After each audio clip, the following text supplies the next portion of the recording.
জনগণের হক নষ্ট করা আওয়ামী লীগকে ক্ষমা করার অধিকার কারো নেই বলে মন্তব্য করেছেন জামায়াত ইসলামীর আমির ডাক্তার শফিকুর রহমান।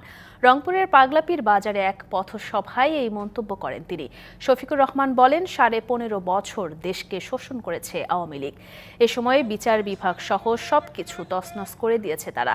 ক্ষমতা থেকে পতিত হওয়ার পরও শেখ হাসিনা ষড়যন্ত্র করে যাচ্ছে। জনগণই তাদের বিচার করবে বলে মন্তব্য করেন ডাক্তার শফিকুর রহমান।